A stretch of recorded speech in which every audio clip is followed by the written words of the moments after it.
Halo, perkenalkan nama aku Meliana Sandra Dewi. Aku dari kelas BKB 1 tahun 2022. Di sini aku bakal ngejelasin mengenai BK keluarga. Kira-kira apa sih BK keluarga itu? Yuk kita bahas. Jadi pertama-tama kita bakalan ngebahas dulu mengenai apa sih itu BK keluarga. BK keluarga merupakan suatu proses interaktif yang bisa mampu membuat sebuah keluarga itu menjadi nyaman dan menyeimbangkan secara hormon, pikiran, dan emosional. Nah, selanjutnya kita bakalan ngebahas seberapa penting sih BK keluarga itu. Jadi, BK keluarga itu pertama sangat penting karena bisa memahami emosional dari setiap anggota keluarganya. Yang kedua, yaitu menyadari bahwa setiap anggota keluarga pasti memiliki permasalahan. Yang ketiga, menyadari juga untuk menyeimbangkan homeostasis dari setiap anggota keluarganya. Dan yang terakhir, itu ada di mana setiap anggota keluarganya harus bisa mengapresiasi terhadap anggota keluarganya sendiri sehingga menciptakan sebuah keeratan antar anggota keluarga. Sebelum kita jauh-jauh nih ngebahas BK keluarga itu kayak gimana, kita bakalan dulu ngebahas sejarah dan perkembangan BK keluarga. Kayak gimana sih? Jadi awal mulanya itu dari skizofrenia, sebuah negara di mana pada tahun 1950-an pelopor konseling keluarga itu bekerja sama dengan para konselor yang berorientasi secara individual. Jadi mereka nih masih masing-masing gitu, nggak langsung gitu buat sebuah komunitas dengan menamakan BK keluarga. Nah, lanjut pada tahun 1970-an mereka itu membuat teknik konseling keluarga mulai berkembang. Nah, dari situ mereka mulai mengembangkan teknik-teknik konseling keluarga yang bisa membantu para klien atau para konselingnya. Nah, tahun 1990-an, konseling keluarga dan bimbingan perkawinan itu mulai bersatu dan terintegrasi menjadi satu. Sampai saat ini, konseling keluarga itu berfokus pada permasalahan kontekstual daripada terpisah dengan individu-individu yang ada. Jadi, pada saat ini konseling keluarga sudah berkembang secara signifikan dan secara baik. Sekarang kita bakalan ngebahas mengenai anak, remaja, dan keluarga. Anak itu kita bagi menjadi 3 bagian ya. Yang pertama itu mengenai bayi, masa balita, lanjut ke masa anak. Nah, masa bayi ini penyesuaian terhadap kondisi di luar rahim. Kemudian, di mana bayi itu biasanya mengalami proses pertumbuhan, perkembangan, dan juga kematangan serta belajar. Masa bayi itu juga mulai membuat atau mengskemakan sikap emosional yang dipelajari dari lingkungannya.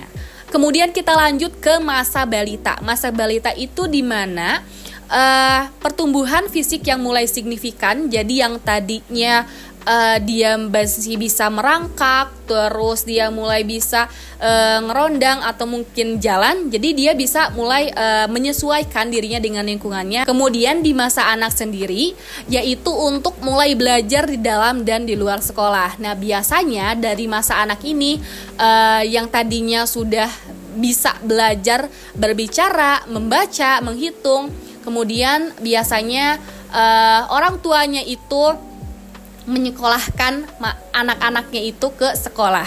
Dan dari situlah masa anak mulai terjadi di mana dia bisa belajar di luar maupun di dalam sekolah. Tadi kita ngebahas soal masa anak atau masa bayi, balita ya. Sekarang kita bahas mengenai masa remaja. Nah, masa remaja ini aku bagi jadi 3 bagian. Yang pertama itu mengenai tahap moral, yang kedua tahap kepribadian, dan yang ketiga tahap sosial. Nah, tahap moral itu kayak gimana sih? Tahap moral itu di mana adanya hubungan timbal balik itu sangat ditekankan pada masa remaja ini. Dan juga di mana tahap moral ini membangun remaja itu untuk bisa mulai sadar terhadap lingkungannya sendiri. Nah, selanjutnya tahap kepribadian. Tahap kepribadian itu kayak gimana sih? Nah, tahap kepribadian itu mulai adanya pembentukan hati nurani sebagai inti pribadi. Kemudian, sifat egosentris mulai dikikis ataupun sifat mengingatnya mulai dipupuk. Kemudian membutuhkan pertanyaan yang memiliki jawaban. Dan yang terakhir itu penanaman disiplin dan tanggung jawab. Jadi di tahap kepribadian ini berusaha untuk membuat si remaja ini bisa menghadapi dunia secara siap. Nah, selanjutnya di tahap sosial itu perhatian mulai ditujukan pada lawan jenis. Nah, yang tadinya tuh cuek-cuek aja nih soal lawan jenis. Jadi di tahap sosial ini remaja itu mulai aware, tadi mulai sadar gitu kan, bahwa dia itu menyukai lawan jenisnya. Terus yang kedua itu mulai memperhatikan sekitar dengan logis secara bertahap. Nah, dari tahap sosial ini kita juga udah bisa milih nih, yang tadinya kita pengen temenan sama orang-orang yang menurut kita baik, tapi ternyata di lingkungan itu tidak baik, kita bisa memilah dan memilih mana yang baik dan mana yang tidak baik, seperti itu. Sekarang kita bakalan ngebahas dinamika keluarga dan krisis keluarga. Dinamika keluarga itu apa? Dinamika keluarga itu cara berinteraksi antara satu anggota keluarga dengan anggota lainnya. Itu kita biasa sebut dengan dinamika keluarga. Nah, di mana keluarga itu pasti memiliki perbedaan atau dipengaruhi oleh budaya, tradisi, kemudian sejarah, keluarga, keterampilan yang dipelajari, emosi, serta peran dari setiap anggota keluarganya.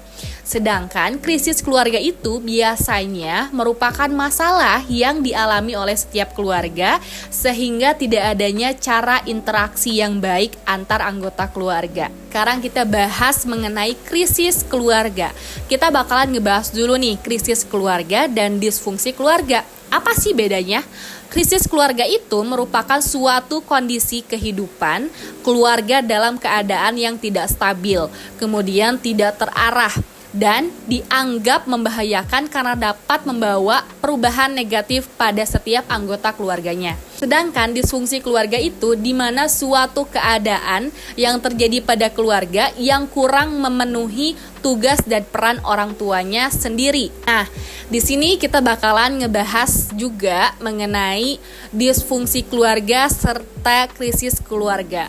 Aku sertakan contohnya. Contohnya gini, krisis keluarga. Tadi dibilang bahwa suatu kondisi kehidupan keluarga dalam keadaan yang tidak stabil, tidak terarah, dan dianggap membahayakan. Nah, kita bakalan ngebahas contoh dari setiap poin yang tadi aku sebutin. Yang pertama, krisis keluarga. Krisis keluarga itu biasanya menyangkut paut dengan perekonomian. Gak heran kalau misalkan suatu keluarga atau misalkan orang yang baru menikah pasti dihadapkan dengan permasalahan ekonomi. Nah, ini juga bisa menyebabkan krisis keluarga karena tadi perekonomian itu bisa mengakibatkan atau membahayakan jikalau memang dari anggota keluarga itu tidak bisa saling membangun atau saling mengeratkan untuk bisa tetap bersama dalam keadaan krisis keluarga itu. Kemudian, yang kedua itu tadi mengenai disfungsi keluarga. Disfungsi keluarga itu kayak gimana contohnya?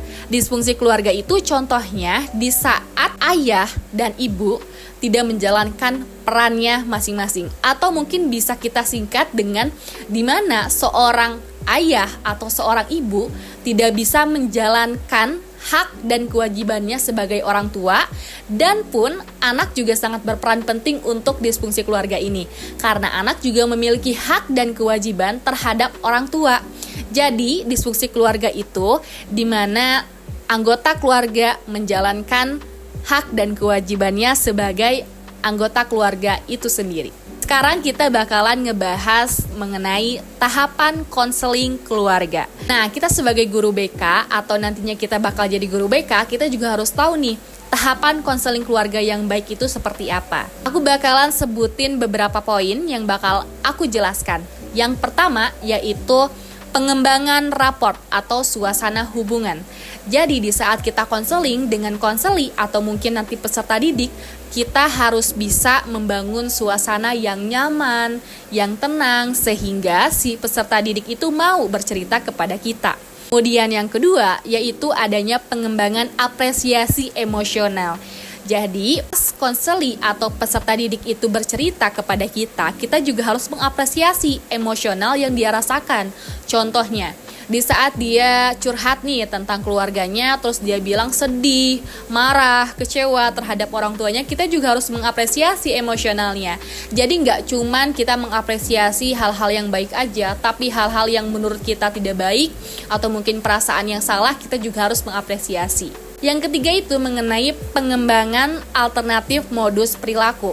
Ini maksudnya adalah di mana saat konseli atau peserta didik bercerita kepada kita, kita harus bisa membangun antar konselor dan konseli itu, di mana konselor bisa memerankan peran sebagai orang tua. Jadi nggak cuman mendengarkan saja, tapi di sini juga kita sebagai konselor harus bisa memerankan sebagai orang tuanya, jikalau memang si konseli itu membutuhkan arahan.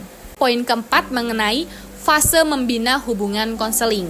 Jadi dari 3 poin di atas tadi sudah mewakili sebetulnya, sehingga nanti saat konseling terjadi itu harus ada bonding antara konselor dan konseli, sehingga nanti terciptanya hubungan konseling. Yang kelima, terakhir, itu merencanakan tindakan positif. Dari sesi konseling tadi, kita juga harus bisa merencanakan tindakan positif untuk si konseli ataupun peserta didik. Jadi setelah dia bercerita panjang lebar mengenai permasalahan keluarganya, kita juga harus bisa menciptakan tindakan positif atau afirmasi positif atau solusi yang terbaik untuk si konselinya. Selanjutnya kita bakalan ngebahas keterampilan individual konselor keluarga. Jadi kita sebagai konselor itu harus kayak gimana sih di saat kita dihadapkan dengan konseli yang sedang mengutarakan permasalahannya. Nah, yang pertama itu mengenai menerima atau acceptance, di mana konselor itu harus menerima keadaan konseli dan keadaan lingkungan yang terjadi pada saat konseling. Kemudian yang kedua, itu mengafirmasi apanya? Mengafirmasi perasaan yang dialami oleh si konseli yang tadi aku jelaskan. Nah, yang ketiga itu memahami.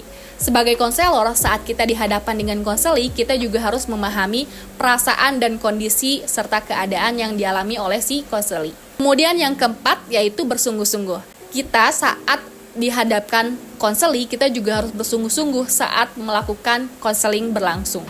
Dan yang terakhir, yang kelima, yaitu berempati. Kita sebagai konselor harus berempati kepada keadaan peserta didik di saat dia sedang mengutarakan permasalahannya. Oke, pada penjelasan terakhir ini aku bakalan ngebahas mengenai Bowen's Family Therapy. Bowen's Family Therapy itu dikembangkan pada perawatan yang dikembangkan oleh psikiater asal Amerika Serikat. Nah, kemudian Bowen's Therapy ini juga termasuk pilihan perawatan yang berfokus pada konflik keluarga. Jadi si Bowen's Family Therapy ini berfokus pada konflik keluarga. Jadi di saat keluarga itu memiliki permasalahan atau konflik, jadi si Bowen ini tuh fokus sama konflik keluarganya kayak gimana gitu. Jadi nggak kemana-mana gitu. Nah, tujuan utama dari Bowen's Family Therapy ini yaitu untuk menghindari toksik.